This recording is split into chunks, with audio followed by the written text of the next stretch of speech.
You've got to be kidding me, my mom snapped, her voice slicing through the room like a razor-edged blade. Madison's always thinking of us. Why would you even try to take that away from her? The words hung in the air, sharp and final, like the clang of a judge's gavel. I sat frozen, my mouth half open, feeling like I'd been slapped. Madison perched on the edge of the couch, chin tilted, lips barely hiding a smug little smile that made my stomach twist into knots.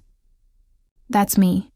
Samantha Myers, 29, marketing consultant, the one who shows up on time, keeps the family group chat running, remembers birthdays, and picks up the slack no one else sees. In my family, I'm the steady hand, the responsible one, the person everyone assumes will handle the practical stuff while the spotlight beams down on Madison. A few months back, my parents hit a rough patch, unexpected bills, a leaky roof, the kind of slow-burning crisis that doesn't make headlines but eats away at your peace of mind. I knew they'd never ask for help, so I did what I do best. I took care of it. $10,000 in cash, tucked into an envelope, slipped into their mailbox before dawn. No note, no signature, no fanfare. I just wanted to make things easier for them, quietly, without turning my help into a spectacle. The only person who knew was Madison. I told her because, well, she's my sister. I thought I could trust her with something so simple, just not to say anything. Madison, the artist, the golden child, the gravitational center of our little universe, the one who always knew how to draw everyone's attention, who could turn the most ordinary moment into a masterpiece. She lives for the applause, thrives in the spotlight, and we all orbit her, whether we like it or not. But I never imagined she'd take what I did and make it her own, claiming, with effortless ease, that she was the one who left the money.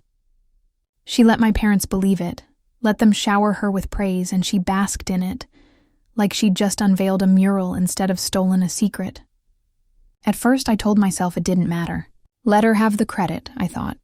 It's just money, right? Maybe she'd come clean. Maybe she'd pull me aside and say, "I'm sorry, Sam. I just got caught up."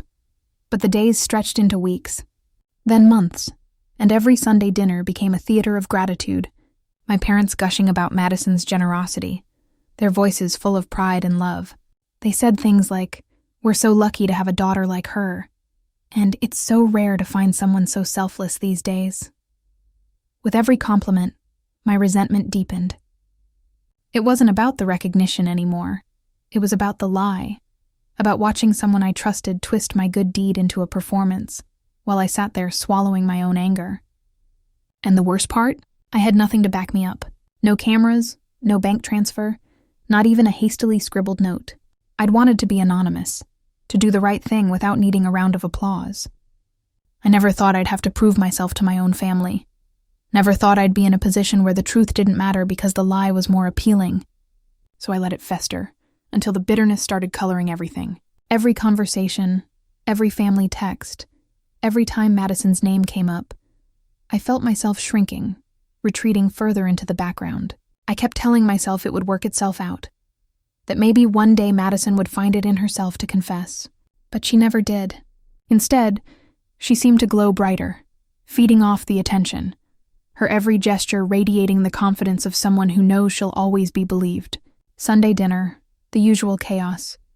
Laughter, the clinking of silverware. Madison spinning another charming story while my parents hung on every word. I couldn't take it anymore. The words burst out before I could stop myself. Actually, I'm the one who left the money in the mailbox. The room went dead silent, every head turning toward me as if I'd just confessed to some unspeakable crime. Madison's face, God, she's good, froze in perfect wide-eyed shock, her lips parting just enough to look both hurt and utterly innocent. My mom was the first to recover, and her voice was ice. "Samantha, that's ridiculous. Why would you say something like that? We know it was Madison. She's always been so thoughtful." Every word was a slap, every syllable heavy with disappointment. My dad just shook his head, his expression a mixture of confusion and irritation. "There's no reason to make this into some kind of competition," he said, his tone flat, already dismissing me. The message was clear. Whatever I said, whatever evidence I didn't have, I wasn't going to be believed. Madison, Oscar-worthy as ever, let her lower lip tremble. "I can't believe you'd do this, Sam," she said, voice soft, and just shaky enough to sound real. I know things have been tense, but really? She turned to my parents, her eyes glistening, and they rushed to her side as if I'd just tried to ruin her life instead of reclaim my own truth. I clenched my fists under the table, nails digging into my palms. I wanted to scream, to make them see what was so obvious to me. "I'm not trying to compete," I said, my voice trembling but clear. "I just want the truth out there. I left the money. Madison, you're taking credit for something you didn't do and you know it's not right." I looked straight at her, hoping for even a flicker of guilt. All I saw was pity, fake, performative pity. Madison tilted her head, her expression a blend of concern and condescension. "You don't even have proof, Sam. Why would you just leave cash? That's not like you. Honestly, it just feels like you're trying to ruin this for me because you're jealous." The accusation stung more than I expected. I saw my mom's face tighten, her lips pursing, as if Madison had just spoken an uncomfortable truth. I realized in that moment that no matter what I said, it wouldn't be enough. They'd already chosen who to believe. My mom let out a deep, disappointed sigh, the kind that said she'd already made up her mind. "Samantha, this jealousy has to stop. Madison's always been so thoughtful. Instead of being happy for her, you're trying to tear her down. It's really disappointing." The words landed like a sentence, final and unyielding. My dad chimed in, his voice measured but patronizing. "We love you, Samantha, even if you didn't give us the money. There's no need to compete for our attention." He smiled at me, the kind of pitying smile that said he thought I was fragile, maybe even delusional. It was like being patted on the head and told to run along. Meanwhile, Madison sat perfectly composed, hands folded in her lap, her expression the picture of wounded innocence. To everyone else, she was the wronged party, the generous soul being unfairly attacked. To me, she was a stranger, someone I didn't recognize anymore, someone who could lie so easily and never flinch.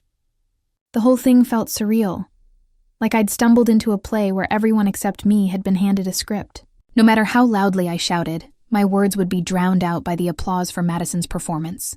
The disbelief, the condescension, the way my own family looked at me like I was the villain. It was more than I could bear. I stood up, the chair scraping harshly against the floor, my heart pounding so hard I thought it might burst. "You know what? This is ridiculous," I said, my voice shaking but sharp, cutting through the tension like a knife. "You're so obsessed with Madison you can't even imagine she'd lie. But one day you're going to see the truth, and by then it'll be too late." My gaze lingered on my parents, searching for some flicker of doubt, some sign that they might reconsider. All I saw was disappointment and disbelief. Then I turned to Madison, who still sat there, the picture of innocence. "And you," I said, my finger pointed right at her. "One day you're going to regret this. You can have their praise, you can have the spotlight, but you'll know the truth, even if nobody else does." I could see her confidence flicker, just for a second, a crack in the mask, but it was gone as quickly as it appeared. I left the room, the sound of my footsteps echoing behind me, knowing that nothing I said would change their minds. Maybe someday the truth would come out, maybe not, but I was done fighting for a place in a family that refused to see me, done competing in a game I never agreed to play. And as I walked out the door, for the first time, I felt a strange sense of relief. Because at least I knew who I was, even if they never would. Maybe not now, but one day, when you're desperate for someone you can actually trust, someone to lean on, someone who'll tell you the truth even when it's ugly, you'll realize you burned the only bridge that mattered. That was the last thing I said before I grabbed my bag and walked out, letting the door slam shut behind me. I didn't pause in the hallway, didn't wait for anyone to try and stop me. I'd spent too long letting them call me jealous, a liar, a troublemaker. I was done letting them twist my words and paint me as the villain. I was done pretending I belonged there. Everything shifted after that night. It wasn't just that my parents grew distant. It was like someone had flipped a switch. Their constant texts and check-ins faded into silence. When we did speak, the conversations felt forced and stilted, like we were strangers struggling through the kind of small talk you make with someone at a bus stop. I tried to tell myself it didn't matter, but every awkward phone call was a fresh reminder of how things used to be, how quickly that warmth could vanish. "Madison, She vanished from my life completely. No calls, no texts, not even a passive-aggressive comment on social media. Maybe I should have felt relieved, but mostly I felt empty, like I'd lost something I'd never really had in the first place. Family events became unbearable. Birthdays, anniversaries, holidays. I started skipping them all, finding any excuse to stay away. The idea of sitting next to Madison pretending nothing had happened made my skin crawl. I couldn't fake it anymore. Katie was the only one left. My best friend since college. The one person who never made me feel like I had to apologize for existing. One rainy night at her apartment, the two of us sat on the living room floor, a half-empty bottle of wine between us. I finally let it all spill out. The betrayal, the loneliness, the ache that never seemed to go away. My voice trembled. I don't know what hurts more, I whispered. That Madison could do this to me, or that my parents just took her side, like I never meant anything at all. Katie didn't rush to fill the silence. She just listened, her brow furrowed, eyes locked on mine like she was determined to absorb every word. It's like all the years I tried to be the good daughter don't count, I said. They'll always pick her no matter what she does. Katie squeezed my hand, grounding me. You don't deserve this, Sam, none of it. You did something selfless, and they couldn't see it. That's their failure, not yours. Her words helped in the moment, like a warm blanket on a cold night. But they didn't erase the heaviness in my chest. The ache lingered, dull and constant, reminding me of everything I'd lost. A few months passed. I tried to move on, throwing myself into work, keeping busy, pretending I didn't care. Eventually, I decided to visit my grandparents, hoping their house might still feel like a safe haven. But even there, the air felt different. The living room, once a place of laughter and comfort, now felt stiff and unwelcoming. My relatives offered awkward nods, forced smiles, the bare minimum of civility. I tried to blend in, tried to find some semblance of normalcy, but the tension was impossible to ignore. As I sat on the edge of the couch, I overheard Aunt Linda whispering to my cousin, her voice sharp and judgmental. It's just sad, isn't it? You'd think Samantha could have been happy for her sister instead of stirring up trouble. The words hit me like a punch to the gut. I looked up, but Aunt Linda glanced away, pretending she hadn't made her opinion so blatantly clear. It was obvious. Madison's version of the story had made the rounds, and nobody was interested in hearing the truth. My grandmother must have noticed something in my face. She shuffled over, pressing a plate of cookies into my hands as if that could patch the cracks splintering through the family. You know, sweetie, she said gently, Madison's been so good to your parents lately. It's inspiring, really, how much she's stepped up for them. I could barely swallow past the tightness in my throat. I realized in that moment just how thoroughly Madison had poisoned the well. They all believed her, every last one. In their eyes, I was the ungrateful troublemaker, the one who'd shattered the family for no reason. I stayed only as long as politeness demanded, counting down the minutes until I could leave. By the time I slipped out the door, it felt like the lump in my throat was carved in stone. Walking out of my grandparents' house that afternoon was harder than I'd imagined. The words I'd overheard echoed in my mind, growing louder with every step. It wasn't just the injustice of it all. It was the realization that Madison hadn't just lied. She'd made sure everyone else believed those lies too. She'd gone out of her way to paint me as selfish, jealous, vindictive. And now that was the only version anyone wanted to see. The unfairness stung, but the pain ran deeper than anger. It felt like grief. When I finally got home, I sat in my car for a long time, gripping the steering wheel until my knuckles turned white. I stared at the dashboard, my mind spinning with everything I wished I could say. All the arguments I'd never get to have. The worst part wasn't just that my family believed Madison. It was knowing that no matter what I said, no matter how hard I tried to tell the truth, they'd already chosen her side. I was screaming into a void, and nobody was listening. Sitting alone in that car, I was forced to confront a cold, bitter truth. I couldn't prove anything. I'd worked so hard to keep the gift anonymous. No receipts, no bank transfers, nothing that would tie it back to me. Just an unmarked envelope of cash, left in their mailbox, meant to be a simple act of love.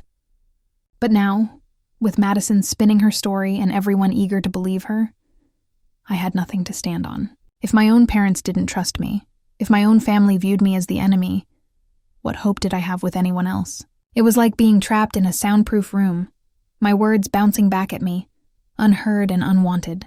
There was nothing left to say or do.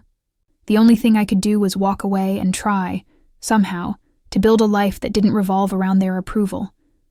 I stared through the windshield, watching the world blur past, and one thought kept circling in my mind. I needed a miracle.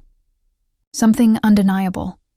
Something that would finally break through their certainty and make them see the truth. Walking away felt hollow. I wanted justice. I wanted them to see me. Not the caricature Madison had created, but the real person they'd chosen to abandon. But what would that miracle even look like?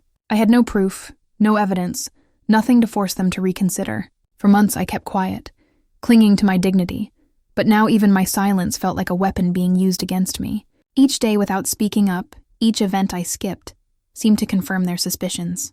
Something had to give. I just didn't know what or when. Still, beneath all the pain and frustration, I kept hoping that one day, somehow, Madison's lies would unravel, that the truth would find its way to the surface. Then, just as my thoughts threatened to spiral out of control, my phone buzzed on the seat beside me. I picked it up, not expecting anything but some meaningless notification, but as I unlocked it, my heart stuttered, caught between hope and dread. It was a message from Madison. "Hey Sam, I really need to talk to you. It's important." I stared at the screen, my emotions tangling together. Anger, suspicion, curiosity, and a tiny, desperate flicker of hope. After everything she'd done, after all the damage and hurt, what could she possibly want now? For the first time in months, I felt something shift inside me. A faint sense that maybe, just maybe, the story wasn't over yet. Madison hadn't texted me in months, so when her name finally flashed across my phone screen, I froze. For a second, I half expected the notification to disappear, like maybe I'd imagined it. The timing felt surreal, almost like the universe was playing some twisted joke. My stomach tightened, that old ache flaring up. I stared at her name, the air in my room suddenly thick. Whatever this was, it couldn't be anything good. I told myself I didn't care, but my thoughts wouldn't let it go. What could she possibly want after all this time? My thumb hovered over the message, itching to tap it open, to demand answers or maybe just closure. But I didn't move. Not yet. Madison had spent the last few months rewriting our history, whispering lies to anyone who'd listen, letting rumors bloom while I was left to pick up the pieces. I wasn't about to let her set the terms now. I let my phone drop onto the bed, trying to convince myself that her sudden need didn't have to become my emergency. If she wanted something, she could wait until I was ready to deal with it. That night, sleep was impossible. I kept tossing and turning, my mind replaying every fight, every accusation, every time she'd turned her back on me when I needed her most. Dawn crept through the curtains before I finally reached for the phone. I opened her message, my heart pounding. It was simple, almost curt. "Sam, can we talk?" "It's important." I stared at the words, searching for hidden meaning or the punchline to some joke I couldn't see. I typed back, keeping my tone cold. "What's so important, Madison?" "Make it quick." I wanted her to know I wasn't about to play her games, or pretend we could just pick up where we left off. Her reply came so fast it was like she'd been waiting, desperate. "Can I come over? I really need your help, Sam. I'm in a tough spot." The words were shaky, raw, nothing like the confident, untouchable Madison I remembered. She'd always been the one who had everything together, who never needed anyone, least of all me. I hesitated, 1,000 memories crowding my mind, then forced myself to ask, what kind of help? I wasn't going to let her dump her problems in my lap without knowing exactly what I was getting into. She answered almost immediately. "I'm struggling financially. I can't keep up with everything, and I don't know where else to turn. Please, Sam, just hear me out." It was almost laughable, the irony of it all. Madison, the golden child who'd always seemed to float above trouble, now begging me for help. This was the same sister who'd lied to our parents, who'd let me take the blame for things she'd done and watched, as I was slowly frozen out of family gatherings and whispered about behind closed doors. A bitter laugh bubbled up in my throat, sharp and cold. Part of me wanted to ignore her, to let her sit with the consequences of her choices. But another part, the part that still believed in fairness, in second chances, wondered if this was my moment to finally set some boundaries, to show her what it felt like to be left with nothing. I typed, "Fine, come over tomorrow. We'll talk." If she wanted help, she was going to have to do it on my terms for once. The next afternoon, the doorbell rang. I opened the door to find Madison standing there, and for a second I barely recognized her. Her hair was tangled, her skin pale, eyes rimmed red, and she wore an old hoodie that looked like it had been through hell. The sight caught me off guard, a flicker of sympathy rising before I tamped it down. I stepped aside without a word, letting her into the apartment that had become my sanctuary, the one place she'd never touched. She sat gingerly on the edge of the couch, like she might bolt at any second. Her hands twisted in her lap, eyes fixed on the floor. "I didn't know where else to go," she whispered, voice thin. "Things have been really hard, Sam. I'm behind on rent, my credit cards are maxed out, and I can barely afford groceries. I've tried everything, but I just can't keep up. I don't know what else to do." I leaned against the wall, arms crossed, forcing myself to stay calm. "So you're asking me for money," I said, making it clear I wasn't going to let her avoid the truth. She winced but didn't deny it, her shoulders slumping further. "After everything you've done, you think I'm just going to bail you out?" I kept my voice even, but I could feel the anger simmering beneath. She looked up, something like shame flickering in her eyes. "I've already asked everyone else, Sam. Friends, acquaintances, people I barely know. I didn't want to drag Mom and Dad into this, and after what happened with the rest of the family..."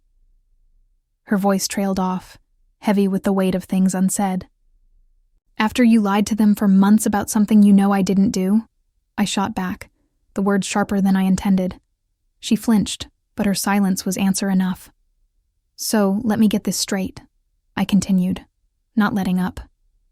"You've burned through all your options, and now I'm your last resort. The sister you threw under the bus?" She nodded, her voice barely more than a whisper. "I know I don't deserve it. I didn't know who else to turn to. Please, Sam, I'm begging you." For a long moment, I just stared at her, weighing everything she'd done against the person sitting in front of me now. Part of me wanted to slam the door in her face, to make her feel the isolation she'd forced on me. But another part, the one that remembered late-night talks and childhood secrets, wondered if maybe this was the universe's way of balancing the scales. Maybe I could finally reclaim a little power, set the terms for once. I shook my head slowly. "No, Madison," I said, my voice steady and clear. She looked up at me, eyes wide with disbelief, as if she hadn't considered that I might say no. "I'm not giving you money. Not after everything you've done. You need to figure this out on your own." Her face crumpled, tears welling in her eyes. "Sam, please. I wouldn't be here if I had any other choice. I'm desperate. I know I hurt you, but I can't fix it alone." "I'm sure you are," I said, my tone icy. "But you made your choices. You lied to our family, you let me take the fall, and now you want my help? That's not how this works. Not anymore." I kept my arms crossed, refusing to let the guilt creep in. For the first time in a long while, I felt something close to peace. A line drawn, a weight lifted. Madison stared at me, her breath shuddering, shoulders caving in as reality settled over her. She grabbed her bag, hands trembling, and stood. "I get it," she said finally, her voice ragged. "I know I messed up. I know I don't deserve your help. I didn't know where else to go." She paused at the door, glancing back with eyes rimmed red, and for a moment she looked so lost I almost called her back. "I'm sorry, Sam, for everything. I really am." I watched her go, the doctor closing softly behind her, and felt the echoes of the past finally start to fade. For once, I didn't feel weighed down by her choices. I felt like I could finally breathe. "I really am." Her voice cracked, brittle as glass, and before I could even muster a response, she slipped quietly out the door, closing it with a gentleness that felt almost apologetic. I just stood there for a long moment, staring at the space where she'd been, the silence pressing in all around me. I couldn't quite name the feeling that settled over me. Maybe relief, maybe a bone-deep exhaustion that made my limbs heavy. But beneath it all, there was a faint, stubborn certainty. I'd made the right choice, even if it hurt. A few days passed in a blur of routine. Work, dishes, the distant hum of a television I barely listened to. Then, one morning, as I was halfway through making coffee, my phone buzzed on the counter. I wiped my hands and glanced at the caller ID. Dad. He hardly ever called me directly, which sent a ripple of nerves through me, even as curiosity pricked at the edges of my mind. "Hi, Dad," I answered, trying to keep my tone light, masking the familiar anxiety that crept in. "Samantha," he began, and immediately I noticed the way his voice faltered, hesitant in a way I'd never heard before. "We were hoping you could come to dinner this Friday. Madison's asked for all of us to be there. She says it's important. Your mom and I, well, we think it would mean a lot if you could make it." I froze, heart thudding in my chest. Madison. Important. Whatever this was, it wasn't just another family dinner. "Did she say what it's about?" I asked, keeping my voice careful, wary. "No, just that she needs to talk to us in person," he said. There was a quiet plea buried in his words, something almost desperate, and it caught me off guard. I hesitated, 100 different emotions warring inside me. But in the end, I agreed. "All right, I'll be there." Even as I spoke, I felt myself bracing, instinctively pulling up walls for whatever was coming. Friday evening arrived, gray and heavy, and I found myself parked in my parents' driveway, hands gripping the steering wheel so tightly my knuckles ached. I sat there for a minute, gathering up my courage, letting the familiar sight of the house wash over me. A place that once felt like home, now tinged with uncertainty. After a deep breath, I grabbed my bag and forced myself inside. The smell of Mom's pot roast filled the air, thick and warm, but tonight it turned my stomach instead of comforting me. I stepped into the dining room and paused. My parents, my grandparents, and Madison were already at the table, their faces tense, eyes flickering up as I entered. My grandparents smiled at me, their expressions gentle, but the tension was a living thing, pulsing through the room. Madison sat hunched, staring at her hands, her fingers twisting anxiously in her lap. Dad stood as I walked in, his face drawn. "Samantha, I'm glad you're here," he said, gesturing to the empty chair beside him. I nodded and sat, glancing at Madison, trying to read her expression. She looked smaller than I remembered, as if the weight of the secret she carried had physically diminished her. Silence settled over us, thick and suffocating. The clink of silverware, the ticking of the clock, each sound seemed painfully loud. Just as I thought I couldn't stand it any longer, Madison sucked in a shaky breath. Her face crumpled, and she began to cry. Deep, racking sobs that shook her whole body. The sound was raw, cutting through the stillness like a blade. "Mom?" gasped instantly at Madison's side, wrapping an arm around her shoulders. My grandparents looked at each other, confusion and worry etched across their faces. "What's wrong, sweetheart?" Mom asked, her voice trembling as she stroked Madison's back. Dad leaned forward, concern furrowing his brow. "Madison, what's going on?" I didn't move. I didn't need an explanation. Watching Madison unravel, I felt a storm of emotions. Anger, vindication, something sharp and brittle like pity. It was as if I was watching her finally fold beneath the pressures she'd built for herself, and it was impossible not to feel something for her, even after everything.